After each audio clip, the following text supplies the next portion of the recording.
Hello, everyone. This is Old School from WhatTheBuck.net, coming to you live. Haven't been on YouTube in a little while. Wanted to post an update. I wish I could tell you there's another big piece of news like the Derek Ward signing or something like that that's going on at One Buck Place, but there isn't. We've had a number of people come in. Carl, pay me some money. Khalif Barnes of note. But other than that, nothing particularly exciting. There's a lot of rumor and speculation around Jake Cutler. There's also now new rumors about Anquan Bolden, though the Cardinals are vehemently denying that, and every one of their brothers trying to pitch in money to keep Anquan in Arizona. Those things are kind of circulating. The only real big news that's going on around Tampa right now, which isn't really that big, but it affects us locals, is the Bucs have announced that they are not going to go to Disney to the Wide World of Sports for their training camp, which has been sort of a tradition for us recently since 2002 with under the Gruden regime. They are going to go back to One Buck Place, which is a phenomenal facility, certainly, and the question was posed on more than one occasion why they didn't just go back to One Buck Place after investing all of that money. I called into 1010 this morning to our friends Mike Pepper and Tom Krasnicki to find out what kind of facilities they would have for fans, or if they're going to lock fans out, or what's going on. They're not sure. They've been to the practice fields with their press credentials and found out, or their feeling is there's not nearly enough room for the kinds of stands and facilities that we're used to from Disney, obviously. So it'll be interesting to see. That's one of the first places we got a chance to see some of these players. And you get a chance to be really close to what's going on. You get a chance to watch the coaches, watch the interaction, something I was looking very forward to this year, especially under the new head coaching establishment that we've got with Raheem Morris, et cetera. So it'll be interesting to see how the Bucs respond to that. They're going to make an official announcement today. My guess, and this is speculation, is that this is the forerunner to them charging for training camp, which I guess I'm just a clown shoe because I would pay to go to training camp. I already pay for preseason, and that's crap. I would much rather pay to go see training camp and get that close to the coaches, the interaction, and the players than I would for the preseason games that I already pay for. So we'll see how that all comes out, and I'll update you guys as far as what that information is and what we find out from the front office when they make their announcements. Now, on the team front, we still have a little wanted sign I had. I want to thank the folks who came over from YouTube to the show last night. We had a live show on Thursday at 7 o'clock. We had a bunch of the folks from the Panther Nation come over, Big Nick and Colette and those guys. I really appreciate it. It was good having you there. It was a nice group. We got our wanted sign. We need a fat defensive tackle, and I know that some of you guys are going to tongue-in-cheek go, well, you're fat. Why don't you play defensive tackle? That's a good question, except for the fact that they would kick my ass. We need a good cornerback, and we need some linebacker depth. We also had our boy Admire from Denmark, who's our Danish Mel Kiper, on the show last night, and he did his first incarnation of the What the Buck mock draft.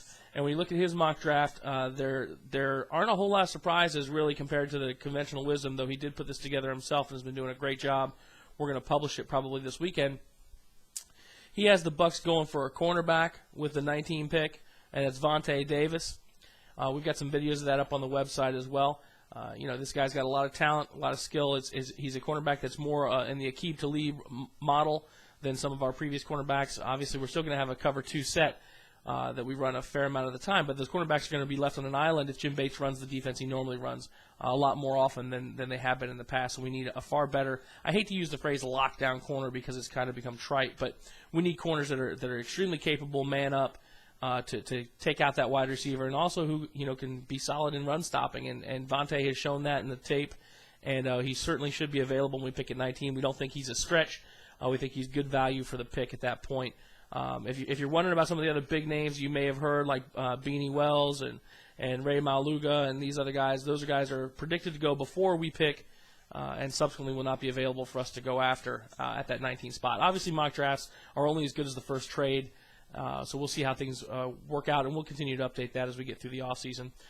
With regards to jersey numbers, as I know a lot of fans buy jerseys for individual players, I stopped doing that about 17 players ago. The news is Derek Ward's chosen to wear number 28, Warwick Dunn's old number, because 34 is being held by Ernest Graham. Winslow has decided he's going to wear number 84, Joey Galloway's old number, rather than number 80, which is still held by Michael Clayton, who we re-signed, or number 81, which is held by Alex Smith, who may or may not be with the team given our tight end depth post the re-signing of Jeremy Stevens. I don't think I mentioned in YouTube about the re-signing of Jermaine Phillips, which I think is huge. And I'm very, very excited. And we got him for a song. I'm amazed at how little interest he seemed to have drawn, or else maybe he's really drawn to Raheem Morris. So we locked Flip down, which gives us the stability in the safety position.